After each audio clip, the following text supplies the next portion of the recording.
और अब बाबर आजम ने भी जो है वो मिलता जुलता बयान ही जो है उन्होंने भी पेश किया। मेरा फोकस जो है वो सिर्फ एक मैच पर नहीं है इंडिया पाकिस्तान के, बल्कि मेरा फोकस जो है वो वर्ल्ड कप पर है। मुझे समझ नहीं आ रही क्या ये अपने आप को जो है वो सेव कर रहे हैं या कि वाकई कुछ मुल्तान सुल्तान के जो ओनर हैं आलमगीर तरीन साहब जो हैं उन्होंने जो है वो खुदकुशी कर ली है। क्या उन्होंने ये खुदकुशी की है या उनका ये जो है वो मर्डर किया गया है और वर्ल्ड कप में स्पेशली वो अब हमें जो है वो कमेंट्री करते नजर आएंगे, क्योंकि उनकी पहचान ही जो है वो वॉइस ऑफ पाकिस्तान कहलाए जाते हैं पूरी दुनिया में।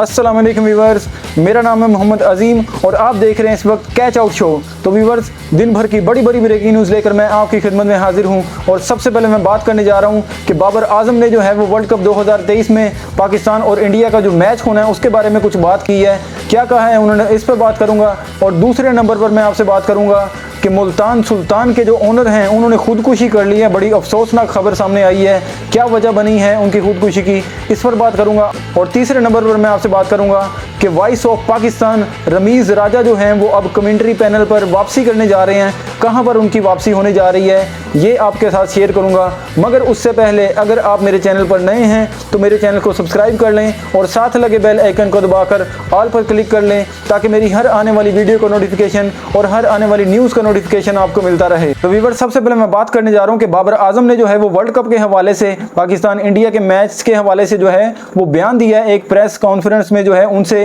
ये सवाल किया गया कि क्या आप जो है वो इंडिया और पाकिस्तान का मैच जो है वो क्या समझते हैं कि पाकिस्तान जीत जाएगा इंडिया से।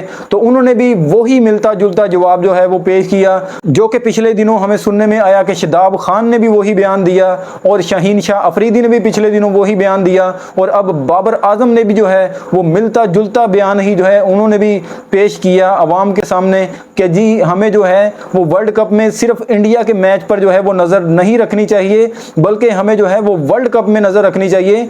इंडिया का जो है वो एक मैच है, इंडिया एक टीम है, लेकिन 9 टीमें जो हैं वो और भी हैं जिनके साथ जो है हमने अच्छी परफॉर्मेंस दिखानी है और उनको हमने जो है वो टैकल करना है और उनसे भी हमने जो है वो मैच जीतने हैं और हमने जो है ये वर्ल्ड कप को जीतना है। और बाबर आजम का ये भी कहना था कि मेरा फोकस जो है वो सिर्फ एक मैच पर नहीं है इंडिया पाकिस्तान के, बल्कि मेरा फोकस जो है वो वर्ल्ड कप पर है और मैं चाहता हूं कि मैं अपने मुल्क के लिए जो है वो वर्ल्ड कप जीत सकूं और ट्रॉफी जो है वो अपने मुल्क में ला सकूं। मेरा फोकस सिर्फ पाकिस्तान और इंडिया के मैच पर नहीं है। उनका मैच उन्होंने कहा कि काफ़ी हाइप वाला होता है, लेकिन हमारा जो फोकस है वो पूरा वर्ल्ड कप पर है। और ये पिछले दिनों दूसरे खिलाड़ियों के भी यही बयान निकल कर आ रहे थे। शादाब खान ने भी इसी बारे में बात की है, उन्होंने भी यही कहा है इंडिया और पाकिस्तान के हवाले से जब उनसे सवाल पूछा गया। और शाहीन अफरीदी ने भी यही जवाब दिया जब उनसे भी जो है वो इंडिया पाकिस्तान के बारे में जो है वो सवाल पूछा गया।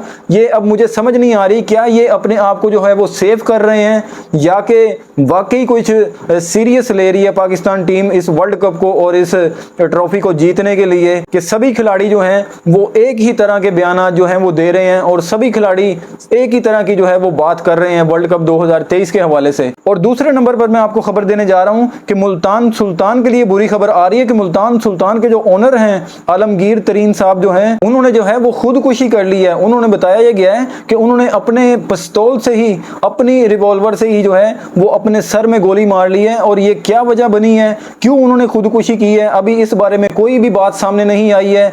बस कुछ पेशन गोइयां ही की जा रही हैं। कुछ लोग जो हैं वो कह रहे हैं कि उनको जो है वो एक बीमारी थी और वो एक बीमारी में मुब्तला थे जिसकी वजह से जो है उन्होंने खुदकुशी की है। लेकिन उनके दोस्तों से और उनके करीबी रिश्तेदारों से जब पता किया गया है तो उन्होंने बताया कि उन्होंने कभी भी किसी बीमारी का भी कोई जिक्र नहीं किया अपने दोस्तों के साथ भी और अपने रिश्तेदारों के साथ भी कि उनको अगर कोई बीमारी, कोई ऐसी जानलेवा या ऐसी परेशान कुन जो है उनको कोई बीमारी है, उन्होंने कभी किसी से कोई बात जिक्र नहीं की। अब इस पे जो है वो पुलिस जो है वो इन्वेस्टिगेशन कर रही है और पता लगा रही है कि इसकी क्या वजह बनी है कि उन्होंने जो है वो अपनी अचानक खुदकुशी कर ली और अपनी जान ले ली। अब इसमें जो है वो आगे चलकर ही पता चलेगा कि क्या उन्होंने ये खुदकुशी की है या उनका ये जो है वो मर्डर किया गया है, कि उनको जो है वो कत्ल किया गया है। ये अब जो है वो बाद में पता चलेगा। लेकिन बहुत बुरी खबर है ये मुल्तान सुल्तान के लिए और मुल्तान सुल्तान के सभी जो मेंबरान हैं उनके लिए ये बहुत ही बुरी खबर है और ऐसा बिल्कुल नहीं करना करना चाहिए था आलमगीर साहब को भी, क्योंकि अल्लाह पाक और अल्लाह के नबी जो हैं वो खुदकुशी को नापसंद फरमाया और बिल्कुल मना फरमाया कि अगर कोई इंसान जो है वो खुदकुशी करता है तो आखिरत तक जो है उसको वैसी ही तकलीफ़ बार बार दी जाती है और वो वैसी ही मौत बार बार मरता है, और ऐसा बिल्कुल नहीं करना चाहिए था उनको। अब हमारी तो दुआ ही है कि अल्लाह पाक जो है उनको बख्श दे। अगर उन्होंने खुदकुशी की है, अगर उनका कत्ल हुआ है तो वो शहादत का दर्जा पाएंगे आखिरत में। और तीसरे नंबर पर मैं आपसे बात करने जा रहा हूँ कि रमीज़ राजा जो हैं वो वॉइस ऑफ पाकिस्तान और बहुत ही खूबसूरत कमेंट्री करते हैं, और कमेंट्री उनकी पहचान थी और बहुत ही खूबसूरत अंदाज है उनका कमेंट्री करने का। वो अब जो है वो वापसी करने जा रहे हैं कमेंट्री पैनल में। कहां पर करने जा रहे हैं? श्रीलंका और पाकिस्तान की जो सीरीज होने जा रही है, ये 16 जुलाई को जो पहला मैच खेला जाना है पाकिस्तान और श्रीलंका के दरमियान टेस्ट, उसमें जो है वो रमीज़ राजा जो है वो वापसी करने जा रहे हैं और उसमें जो है वो कमेंट्री पैनल का अब हिस्सा होंगे और कमेंट्री करेंगे। और बहुत अरसे से ही जो है वो हमारी पाकिस्तान की जो कमेंट्री कुछ खास नहीं रही है, बस बोर सी कमेंट्री सुनने को मिलती थी हर जगह। लेकिन ये बहुत अच्छी बात है कि रमीज़ राजा जो हैं वो अब कमेंट्री पैनल में वापस आ गए हैं, और ऐसे ही वो आगे एशिया कप में भी हमें कमेंट्री करते हुए नजर आएंगे, और आगे जो सीरीज आ रही है पाकिस्तान की और वर्ल्ड कप में स्पेशली वो अब हमें जो है वो कमेंट्री करते नजर आएंगे। पाकिस्तान की तरफ से भी अब हमें जो है वो एक अच्छी कमेंट्री जो है वो सुनने को मिलेगी रमीज़ राजा की आवाज़ में। और 2021 में जो है वो रमीज़ राजा जो है वो पीसीबी के चेयरमैन बने थे, और तब से जो है वो उन्होंने कमेंट्री पैनल को छोड़ा था, और उसके बाद जो है वो अपने सिर्फ यूट्यूब चैनल पर ही नजर आते थे। और ये बहुत खुश आइन बात है पाकिस्तान टीम के लिए और पाकिस्तान के लिए कि अब हमें जो है वो रमीज़ राजा की आवाज़ फिर सुनने को मिलेगी, क्योंकि उनकी पहचान ही जो है वो वॉइस ऑफ पाकिस्तान कहलाए जाते हैं पूरी दुनिया में। तो व्यूअर्स, यही था आज का मेरा शो। अगर आप चाहते हैं मैं आपके लिए ऐसी ही डेली ब्रेकिंग न्यूज़ लेकर आता रहूं तो मेरी वीडियो को लाइक, शेयर और चैनल को लाजमी सब्सक्राइब करें। और अगर आप मुझे इंस्टाग्राम या फेसबुक पर फॉलो करना चाहें तो लिंक मैंने डिस्क्रिप्शन में दे दिया है, आप मुझे फॉलो कर सकते हैं। तो व्यूअर्स, इसी दुआ के साथ कि हमेशा अच्छाई की जीत हो और हमेशा बुराई की हार हो। अल्लाह पाक आप सबको जज़ाए खैर अता फरमाए। अल्लाह पाक हम सबको जहन्नम से बचाए और जन्नत में जगह अता फरमाए। मिलते हैं फिर किसी ब्रेकिंग न्यूज़ के साथ, तब तक के लिए अपने मेज़बान मोहम्मद अजीम को दीजिए इजाज़त। अल्लाह ने के बान।